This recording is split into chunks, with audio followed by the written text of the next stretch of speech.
فبأيهم اقتديتم اهتديتم. وقال الإمام إبراهيم بن يزيد التيمي ما عرضت قولي على عملي إلا رأيت نفسي مكذبا أما بعد. Para orang tua kami yang saya hormati, yang saya muliakan, para sepuh yang saya muliakan, para guru, para ustadz yang saya hormati, rekan-rekan, bapak-bapak semuanya, saudara seiman yang saya banggakan, saya muliakan. Alhamdulillah, Pak. Gimana Pak kabarnya semuanya? Sehat? Alhamdulillah. Semoga kita selalu diberikan kesehatan, baik kesehatan fisik ataupun kesehatan hati. Semoga kita selalu diberikan bimbingan oleh Allah Subhanahu wa taala, baik dalam urusan dunia kita atau urusan akhirat. Amin ya rabbal alamin. Bapak-bapak yang saya muliakan, seperti biasa kita sebelum ngaji kita niatkan pertama untuk iktikaf kita niatkan 40 menit ini kita niatkan sebagai iktikaf ya. Nah ini ditegur umat ini ditegur oleh siapa?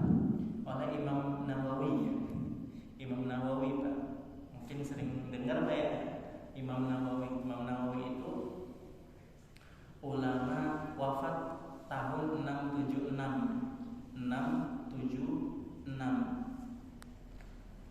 Lahirnya tahun 631, yang berarti 8 abad yang lalu. Ya, lahirnya 631, ya. Wafatnya 676 ya. Pas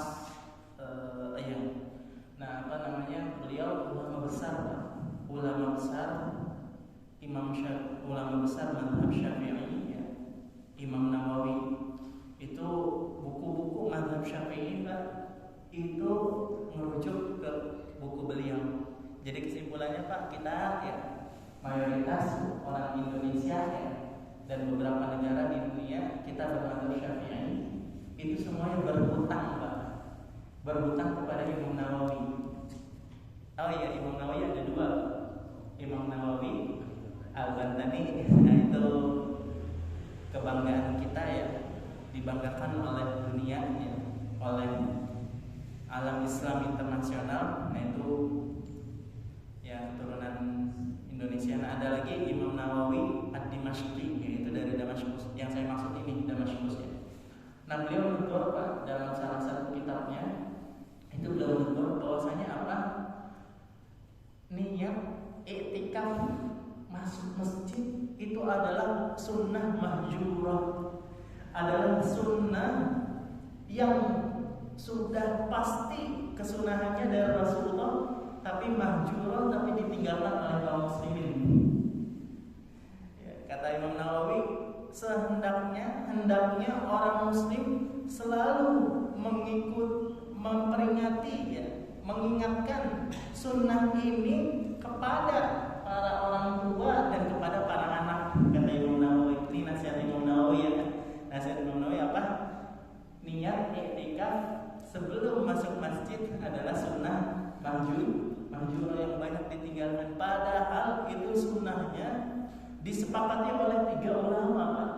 Disepakati oleh 3 ulama besar, yaitu mazhab Syafi'i, mazhab Maliki, dan mazhab Hambali. Maaf, mazhab Hambali, mazhab Hanafi kecuali Imam Maliki. Ya, kecuali mazhab Maliki. Apa itu? Yaitu kita masuk masjid walaupun hanya semenit Pak. Yang penting gak bolak-balik, yang penting duduk. Nah itu disunahkan untuk niat i'tikaf. Ya, untuk niat i'tikaf. Apapun tujuannya, yang penting gak hanya bolak-balik. Misalnya bolak-balik itu misalnya ngambil barang di masjid, habis itu keluar lagi. Nah kalau itu nggak disunahkan i'tikaf. Tapi orang yang duduk di masjid walaupun ngaso, ya walaupun istirahat, walaupun 1 menit, kata 3 mazhab, ya kecuali mazhab Maliki. Nah itu disunahkan untuk i'tikaf. Dan sayangnya kita sering lupa. Di sini yang tadi masuk masjid niat iktikaf tunjuk tangan. Yang tadi masuk masjid, ya Allah saya niat iktikaf sebelum salat maghrib tunjuk tangan.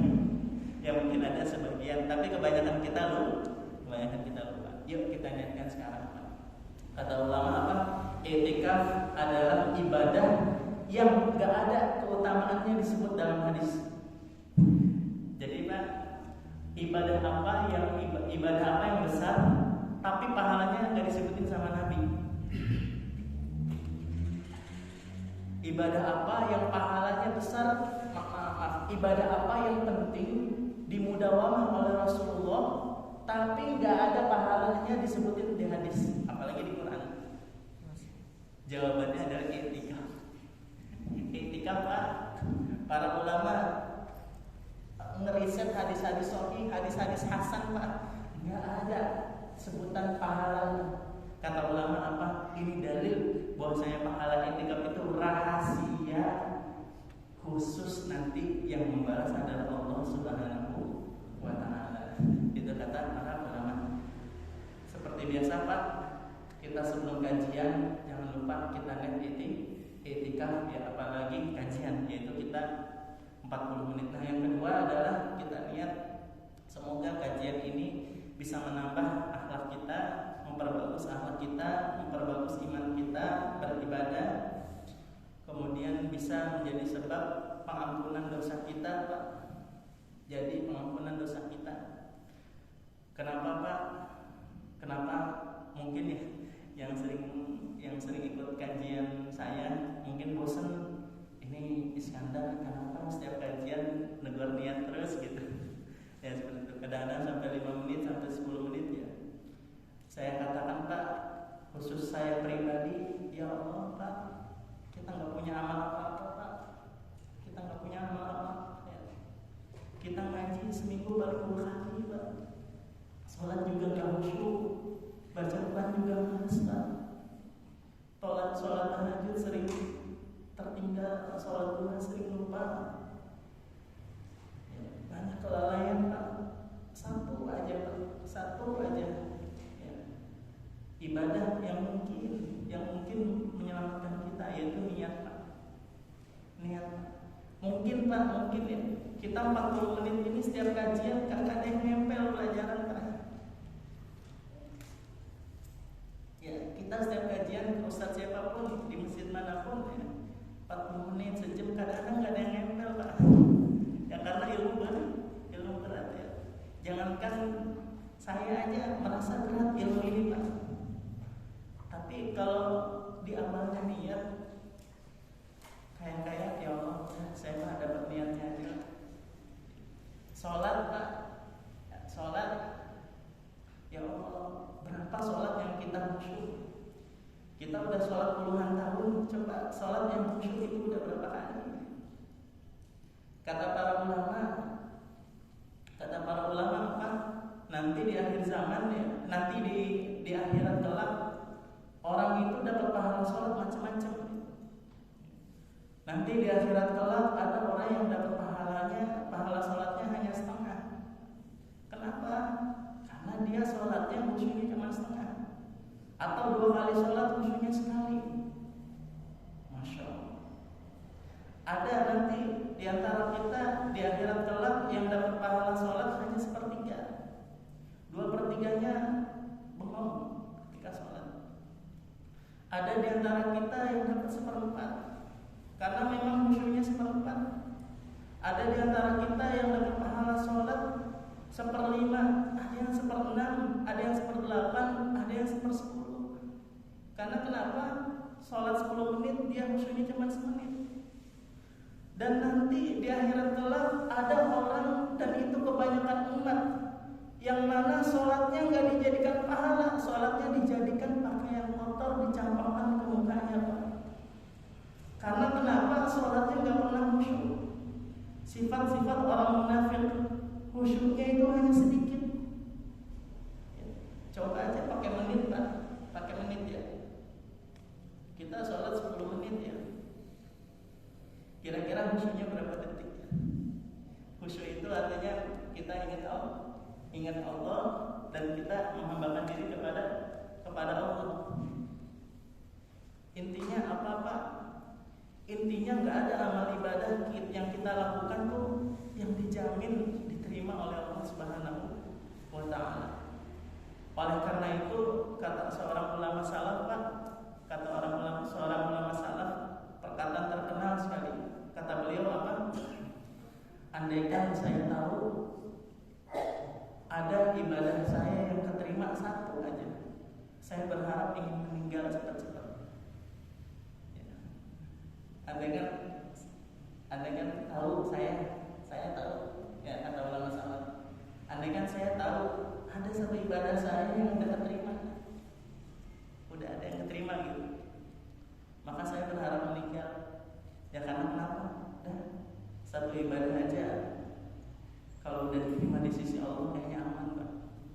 Cuman masalahnya kita nggak tahu ibadah apa yang. Nah, salah satu menanggulangi Pak, ya kelalaian kita dalam ibadah itu niat. Ya, dah di awal ya niat. Ya seperti itu. Ya semoga semua amal ibadah kita atau sebagian ataupun sedikit ya diridhoi oleh Allah Subhanahu wa Ta'ala dan dijadikan sebab kita bisa berjumpa dengan Rasulullah SAW di akhirat kelak. Amin ya rabbal alamin. Ya bapak-bapak yang saya muliakan, nah ini adalah kisah Sa'id bin Zaid ya. Sa'id bin Zaid adalah 10 dari orang yang dijamin masuk surga Pak. Dari 10 nomor 10 ya, kata para ulama itu mengatakan ini peringkat 10-nya ya. Mungkin jadi kan sudah saya sampaikan bahwasanya ini adalah 10 orang terbesar Pak ya. 10 orang paling sukses yang dijamin masuk surga ya. Apa namanya? Salah satunya pertama apa? Abu Bakar, kemudian Umar, Utsman, Ali, kemudian Abdurrahman bin Auf ya. Apa lagi? Zubair bin Awam ya. Coba satu yang hafal 10-10-nya tunjuk tangan. Waduh.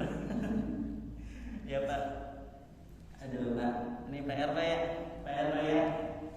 PR Pak. Pulang dari sini Pak, hafalin 10-10-nya dan ajarkan ke anak-anak Pak ya. Ajarkan ke anak-anak, ajarkan ke istri. Karena 10 inilah ya sosok yang paling harus kita tahu Pak. Sosok yang paling harus kita tahu 10 ini ya. Talha, Zubair, Sa'ad bin Abi Waqqas, kemudian Sa'id bin Zaid, kemudian Abdurrahman bin Auf sama Abu Ubaidah. Kalau bareng-bareng hafal ya? Enggak bareng-bareng. Kalau disuruh sendiri ya. Bapak-bapak yang saya hormati, ini 10 orang yang paling harus kita tahu informasinya Pak, melebihi semua orang di dunia ini ya. Nah, pertama adalah Abdurrahman Sa'id bin Zaid ya. Sa'id bin Zaid pertama fisiknya Pak ya. Fisiknya tinggi ya, fisiknya tinggi. Nah, kemudian badannya berbulu ya, kemudian kulitnya agak coklat. Nah, inilah sifat asli orang Arab Pak. Asli orang Arab ya. Orang Arab itu aslinya coklat. Nah, jadi kalau sekarang melihat Arab itu putih, itu blasteran ya. Jadi Arab itu asli Arab itu Pak cuma 2. Maksudnya kalau dulu wilayah asli Arab itu cuma 2, Saudi sama Yaman. Ya, asli Arab itu Saudi sama Yaman. Artinya Jaziratul Arab. Nah, itu aslinya. Nah, adapun Yamannya pun Yaman Utara, Yaman San'a. Nah, adapun yang agak ke atas Pak, Palestina, ya, Syria, Yordania, kemudian nah itu semua adalah blasteran sama Romawi, yaitu Turki, ya bangsa Eropa, ya itu blasteran. Nah, adapun Mesir itu blasteran sama Kipti, sama bangsa Kipti, namanya bangsa Kipti. Nah, adapun Yaman Selatan, ya kayak Hadramaut dan sebagainya, itu campuran sama Habasyah. Nah, adapun yang pinggir-pinggir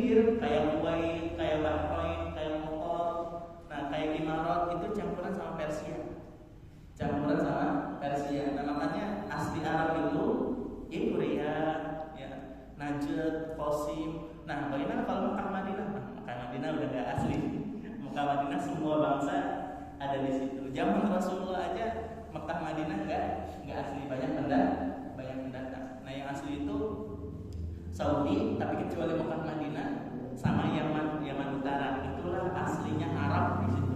Warnanya coklat, Nah makanya kalau ada putih, orang putih bagi bangsa Arab pun itu termasuk bagus gitu. Karena memang aslinya Arab di zaman Rasulullah agak coklat. Nah makanya Rasulullah SAW itu putih. Rasulullah SAW putih karena bagi bangsa Arab pun lebih bagus putih gitu. Tapi asli Rasulullah itu asli Arab, ya, aslinya asli. Rasulullah SAW itu dari Quraisy. Nah, kemudian Sa'id bin Zaid ini Pak, inilah beliau yang meriwayatkan hadis, ya, yang meriwayatkan hadis 10 orang yang masuk surga. Jadi Pak, yang dikabarkan Rasulullah SAW mengabarkan 10 ini masuk surga itu ke Sa'id bin Zaid. Seakan-akan Sa'id bin Zaid itu nomor 10-nya. Nomor 10-nya Rasulullah SAW mengabarin ke nomor 10-nya. Kata Rasulullah SAW apa? Nanti di surga bakalan ada satu majelis, satu meja, itu isinya 11 orang. Kata Rasulullah, saya disebut itu Sa'id bin Zaid. Apa namanya? Wah, Rasulullah kenapa nih bilang ke saya nih? Ada meja 11 yang di situ masuk surga, pasti masuk surga dan bareng-bareng. Sa'id bin Zaid apa? Disebutin satu-satu Pak. 11 itu pertama saya. Aduh, ada Rasulullah. Wah, berarti ini eksklusif karena ada Rasulullah. Kedua Abu Bakar. Waduh, saya nggak ada ini. Kedua apa? Ketiga Umar. Waduh, iya sih. Ya saya bukan apa-apa dibandingkan Abu Bakar sama Umar ya, tapi masih berharap Sa'id bin Zaid terus. Pas akhir-akhir udah gak ngarep itu Pak. Pas udah 6, 7, 8 udah gak ngarep. Pas sampai 10 Rasulullah diem. Saya mencet, lah kok kenapa diem wahai Rasulullah? Langsung kata Rasulullah SAW, ya karena yang 11-nya adalah yang saya ajak bicara, yaitu engkau. Masya Allah, itu senangnya minta ampun Pak. Saya mencet itu langsung senangnya minta ampun. Dan hadis 10 orang yang menjamin masuk surga pasti. Jadi gini Pak, ini pelajaran pertama kalau ditulis, semua sahabat masuk surga Pak. Kagak mungkin ke neraka. Ini harus kita yakini. Apa bedanya sahabat sama kita Pak? Apa definisi sahabat? Sahabat itu, ini harus ditulis ya. Apa definisi sahabat? Sahabat itu adalah orang yang bertemu dengan Rasulullah walaupun nggak melihat ya, bertemu walaupun buta. Jadi bukan melihat Pak ya, bertemu. Orang yang bertemu dengan Rasulullah dan beriman kepada Rasulullah dan mati dalam keadaan Islam. Ini definisi sahabat Pak ya, tiga ini Pak. Ini wajib dihafal ya. Harus diajarin ke anak-anak apa itu sahabat ya, anak SMP lah udah paham insyaallah Pak. Apa itu definisi sahabat? 3 syaratnya Pak. Dia bertemu Rasulullah ya walaupun buta dan walaupun masih baik. Ya, jadi bukan orang yang paham perkataan Rasulullah, bukan. Orang yang bertemu dengan Rasulullah, berkumpul dengan Rasulullah. Ya.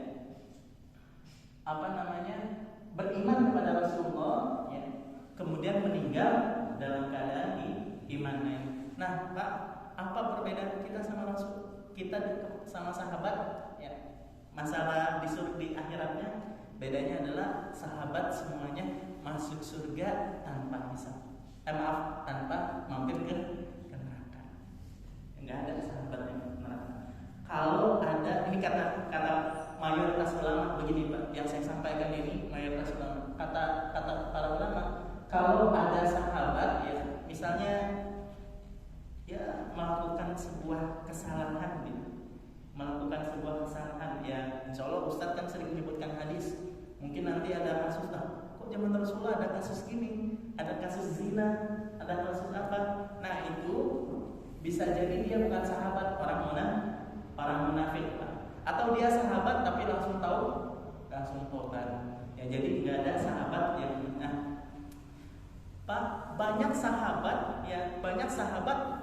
tapi bedanya Pak, Ini bedanya, ada sahabat yang masih hidup udah dibilang kamu masuk surga. Paham ya? Paham. Nah itu banyak Pak, bukan hanya 10. Lah terus keutamaan 10-nya ini apa? Ke-10-nya ini adalah di 10-nya ini 11 sama Rasulullah ini mendapatkan derajat tertinggi di surga dan majelisnya satu bareng-bareng. Paham Pak ya? Jadi sahabat yang dijamin masuk surga. Itu maksudnya apa? Maksudnya yang dijamin masuk surga bareng Rasulullah satu majelis. Ya Pak ya. Adapun semua sahabat memang itu masuk surga semua. Dan selain 10 ini pun udah ada beberapa orang yang ditunjuk engkau masuk surga. Contohnya Bilal bin Rabah, contohnya Hamzah dan banyak lagi. Nah itu semua Rasulullah udah bilang ya Hasan, Husain. Nah itu semuanya udah dibilang kamu pasti masuk surga. Udah dikabarin sama Rasulullah. Nah cuman bedanya yang 10 ini satu majelis eksklusif. Nah akhirnya Pak Sa'id bin Zaid ini tatkala mendapatkan hadis ini itu dipendam-pendam Pak. Nggak disampaikan sampai akhirnya beliau tahun 51 Hijriah umurnya itu udah 70 tahun ya. 70 tahun banyak fitnah ya. Nah akhirnya beliau sampaikan ya kepada para jamaah bahwasanya ketika itu membela Abu Bakar Siddiq karena banyak Syiah ketika itu tahun 51. Jadi 40 tahun setelah Nabi meninggal itu Syiahnya banyak banget ketika itu di Irak. Nah akhirnya Sa'id bin Zaid ingin membela Abu Bakar Siddiq, ingin membela Umar bin Khattab, ingin membela Utsman bin Affan. Jadi Pak, Syiah itu benci ke Abu Bakar sama Umar udah dari dulu Pak. Saya punya teman orang Iran Pak, itu dia Syiah dulunya di kampusnya. Di kampus saya punya teman orang Iran di kampus Pak. Itu dulunya Syiah, udah masuk sunnah, alhamdulillah. Nah, itu dia bilang ke saya, Nur, ya manggil saya Nur, tahu nggak ya? Di bandara Iran itu kesetnya tulisannya Abu Bakar. Keset kamar di Abu Bakar, bawahnya Umar, ya, bawahnya Umar. Nah, Masya Allah. Iya dulu tetangga saya ya, dekat perumahan saya, kata dia namanya Ali Husain Musta'an. Jadi namanya Ali Husain Musta'an. Itu Syiah banget tuh. Udah Ali Husain Musta'an lagi. Musta'an itu artinya yang diminta pertolongan. Jadi Syiah itu minta pertolongannya udah Ali sama Husain udah. Jadi kalau orang Islam kan kalau kaget bilangnya apa? Ya Allah gitu. Ya, tapi kadang-kadang orang Muslim bilangnya buset. Buset. Itu jangan gitu Pak. Banyakin zikir Pak biar kagetnya ya Allah gitu ya. Ya Nasrullah. Nah itu kalau orang Syiah kalau kaget Ali Husain kayak gitu. Kagetnya itu udah Husain. Jadi alam bawah sadarnya udah Ali sama Husain. Ada yang jatuh. Jadi orang yang suka ngulang-ngulang latahnya itu Ali sama Husain. Nah, karena Husain dan Ali itu musta'an itu diminta pertolongan. Makanya teman saya itu Syiahnya banget Pak. Udah Ali Husain musta'an lagi. Itu akhirnya dia dapat hidayah sunnah S2 bareng sama saya. Ya di S2 lagi. Jurusan hadis lagi, waduh, sunni banget. Tapi kalau ditanya nama dosen, nama kamu siapa? Ali Husain Musta'an. Waduh, ini udah ini.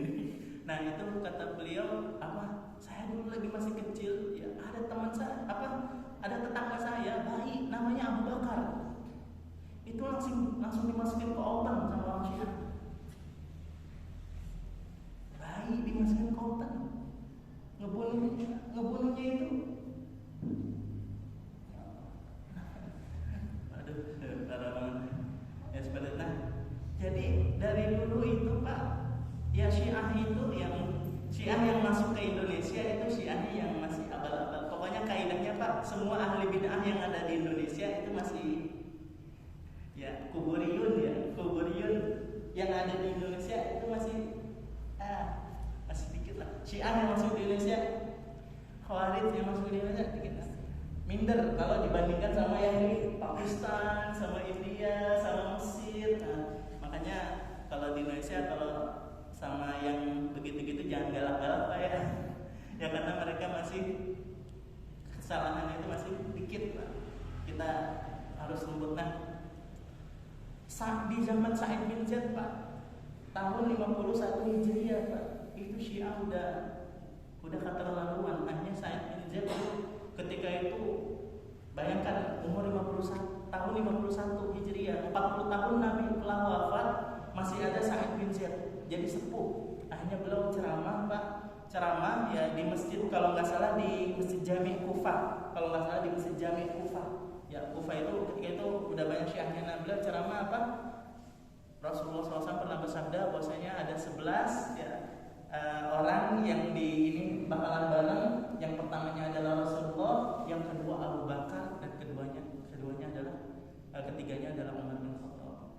Jadi Pak, simpulannya ya kita sebagai akidah Ahlussunnah Pak, nih boleh dicatat Pak, akidah Ahlussunnah wal Jamaah adalah harus cinta terbesar kita kepada Rasulullah dan kepada Abu Bakar dan kepada Umar bin Khattab ya. Jadi Pak, Bapak-bapak semua pernah jatuh cinta nggak Pak? Pernah. Masih ingat Pak, dulu lagi muda, masih nikahnya lagi pacaran sama ibu, pernah ingat Pak ya, tatkala jatuh cinta gimana? Kalau ini kata ulama, kalau ngedenger namanya itu hati langsung berdebar, Nah, kata para ulama, sulit banget Pak,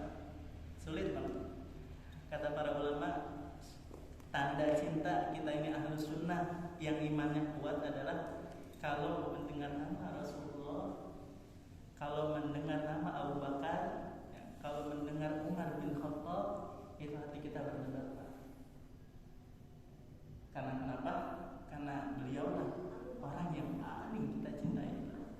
Abu Bakar As-Siddiq, Umar bin Khattab, karena beliaulah orang yang paling berjasa bagi kita semuanya, dan orang yang paling layak, paling wajib untuk kita baca sejarahnya Pak. Rasulullah, Abu Bakar, Umar bin Khattab. Jadi Pak, PR dari pelajaran kali ini Pak, punten pulang dari sini Pak, ada buku sejarah Abu Bakar Siddiq dibeli Pak. Yang udah beli dibaca apa ya, karena apa? Itu adalah kesempurnaan iman kita, dan itu adalah kesempurnaan iman ya, manhaj salaf as-salih, itulah seperti itu. Nah, akhirnya disebutkan napas nomor 11 beliau diam. Nah, sama kayak Rasulullah SAW pas ngajar beliau. Akhirnya para jamaah pada nanya, siapa yang ke-11? Akhirnya kata Sa'id bin Zaid, yang ke-11 adalah yang menyampaikan hadis ini kepada kalian, yaitu saya, yang seperti itu. Nah, lanjut Pak ya. Nah, ini ayah beliau Sa'id bin Zaid. Nah, Sa'id bin Zaid ini adalah masih sepupuan sama Umar bin Khattab Pak. Masih sepupuan sama Umar bin Khattab. Ini Sa'id bin Zaid. Ya, Sa'id bin Zaid masih sepupu sama Umar bin Khattab, dan masih iparnya Umar bin Khattab. Jadi Sa'id bin Zaid ini nikah sama adiknya Umar bin Khattab, namanya Fatimah. Fatimah bintul Khattab, adiknya Umar bin Khattab. Nah, dan tatkala masuk Islamnya itu Sa'id bin Zaid duluan ya. Jadi Sa'id bin Zaid ini salah satu sahabat yang masuk Islamnya gara-gara Abu Bakar. Nah, Abu Bakar Siddiq lagi nih Pak. Abu Bakar Siddiq lah pahalanya udah, andaikan kita semut ya, pahalanya Abu Bakar dan Umar bin Khattab udah kayak matahari Pak. Udah kayak alam semesta, saking besarnya.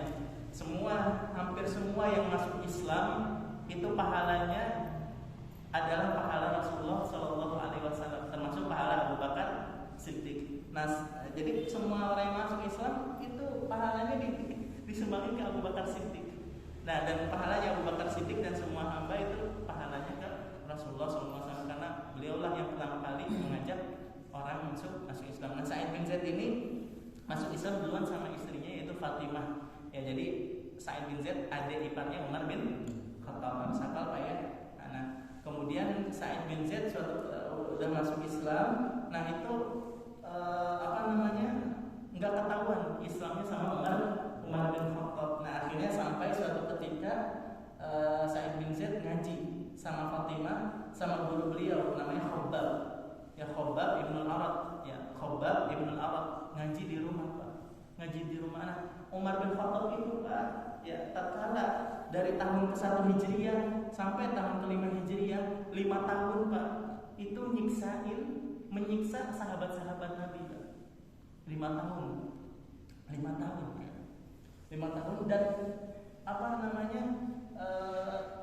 tatkala melihat Hamzah bin Abdul Muthalib masuk Islam, ya Hamzah bin Abdul Muthalib masuk Islamnya. Jadi dulu Rasulullah SAW lagi sholat, Pak, lagi sholat, ya dikata-katain sama Abu Jahal, dan dibekep, Pak, dibekep kepalanya sama Abu Jahal, dibekep, Pak. Ya, sebelumnya sama Uqbah. Kalau sama Uqbah lebih parah lagi. Ininya nih lagi sujud gamisnya ditaruh ke kepala, Pak. Lagi sujud gamisnya ditaruh ke kepala. Akhirnya nggak bisa bangun. Rasulullah Shallallahu Alaihi Wasallam. Nah, tatkala bangun auratnya terlihat Uqbah. Abis itu tatkala sujud kepala Rasulullah diinjek. Maaf ya, itu Uqbah bin Abi Mu'ayyid. Abu Jahal, Pak. Abu Jahal pengen ngikutin. Abu Jahal lebih parah lagi. Dari depan Ka'bah, ya Abu Jahal bawa batu gede banget, Pak. Pengen langsung ngebunuh Rasulullah Shallallahu Alaihi Wasallam. Tadi kan Uqbah bin Mu'ayyid pengen ngebunuh, tapi diinjak kepala Rasulullah Shallallahu Alaihi Wasallam. Nah, Abu Jahal lebih parah lagi, langsung bawa batu. Itu tatkala ingin melempar ke Rasulullah Shallallahu Alaihi Wasallam, tiba-tiba batunya itu terjatuh, Pak.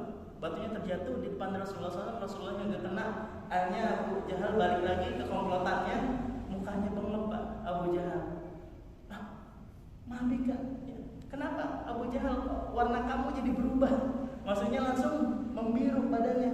Kenapa? Tadi pas saya mau ngebunuh Muhammad itu, tiba-tiba di wajah saya ada onta gede banget ngangap, pengen makan saya. Kaget langsung kabur. Nah, akhirnya setelah itu, Pak, datang Hamzah bin Abdul Muthalib bilang, ada perempuan bilang, "Wahai Hamzah, itu keponakan kamu mau dibunuh sama Abu Jahal. Apakah benar dia mengerjakan itu?" Kata Hamzah, "Aw fa'ala dzalik." Benar mengerjakan itu, iya. Akhirnya langsung Hamzah ketika itu habis berburu, Pak. Habis berburu pakai pemanah, pakai busur panah dan segalanya lengkap. Langsung Abu Jahal lagi ketawa-ketawa, ya. Sama ininya karena perbuatan Uqbah bin Mu'ayyid. Ya, tadi akhirnya apa? Kata Hamzah, apakah engkau telah menyakiti keponakanku? Iya, benar. Akhirnya sama Hamzah, Pak, Abu Jahal digetok, Pak. Digetok sama busur panah. Dikutuk sama busur panah, kepalanya sampai berdarah.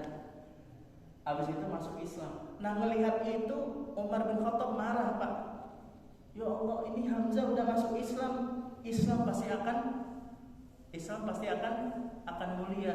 Akhirnya yang Islam, yang muslim pada disiksain sama Hamzah bin Abdul Muthalib, sama Umar bin Khattab. Akhirnya ada yang ngadu, Pak. Ada yang ngadu. Wahai Umar, engkau menyiksa kami yang telah masuk Islam. Tidakkah engkau tahu ada keluarga engkau yang udah masuk Islam tuh, siksa tuh? Siapa? Ya, ipar ente sama sepupu ente tuh, Sa'id bin Zaid, ya. Sama adik ente Fatimah. Ya. Ketika itu Rasulullah SAW, Umar bin Khattab langsung pulang ke rumah, Pak. Ngapain ngambil pedang? pangan ngambil pedang. Akhirnya nyampe ke rumah, ketok-ketok, gedor-gedor. Khobab lagi ngaji, Sa'id bin Zaid lagi ngaji, Fatimah lagi ngaji, langsung gemeter Pak. Itu Umar bin Khattab langsung mendengar ada ham-ham, ya ada bacaan yang enggak ini. Akhirnya digedor, akhirnya dibuka. Umar bin Khattab bilang ke adiknya, tadi baca apaan? Ya, langsung enggak baca apa-apa. Jujur, akhirnya ditampar sama Umar bin Khattab. Fatimahnya itu sampai berdarah. Ngelihat perbuatannya itu, Umar bin Khattab ngelihat darah adiknya, langsung iba. Akhirnya dijelaskan, kita udah masuk Islam. Oh gitu, ya udah. Apa yang tadi kamu baca? Gini. Akhirnya Pak masuk Islam setelah dibacakan surat Maryam dengan wasilah Sa'id bin Zaid, dengan wasilah Khobab, dengan wasilah Fatimah. Akhirnya Umar bin Khattab yang tadinya mau membunuh Rasulullah malah berbalik langsung masuk Islam di hadapan Rasulullah. Penutup Pak, ya ini kajian terakhir saya. Saya ingin ke Madinah, insya Allah hari Rabu. Ya terakhir Pak, penutup. Semua kajian ini tujuannya satu Pak, yaitu hadis Rasulullah SAW. Apa kata Rasulullah? Al-mar'u ma'aman ahabba. Ini boleh ditulis Pak, gede-gede di HP, di buku. Al-mar'u ma'aman ahabba. Seseorang itu di akhirat bersama orang yang dia cintai di dunia. Kata Rasulullah nih Pak, al-mar'u ma'aman ahabba. Orang itu bersama yang dia cintai di akhirat. Orang di akhirat bersama orang yang dicintai di dunia. Kalau kita di dunia cintanya Abu Bakar, kita cintanya Umar bin Khattab, kita cintanya Sa'id bin Zaid, insya Allah Pak, insya Allah kita bisa mampir Pak ke meja itu Pak, meja 11 orang ya, meja paling eksklusif di surga, di Firdaus nanti. Amin ya rabbal alamin. Ya semoga kita diberikan taufik oleh Allah Subhanahu wa taala untuk terus menuntut ilmu, untuk terus beristighfar, untuk terus diberikan taufik ke jalannya sampai akhir hayat kita. Semoga kita bisa dikumpulkan oleh Allah Subhanahu wa taala bersama orang yang kita cintai, keluarga kita, sahabat kita, bersama sang kekasih yang hakiki yaitu Rasulullah sallallahu alaihi wasallam.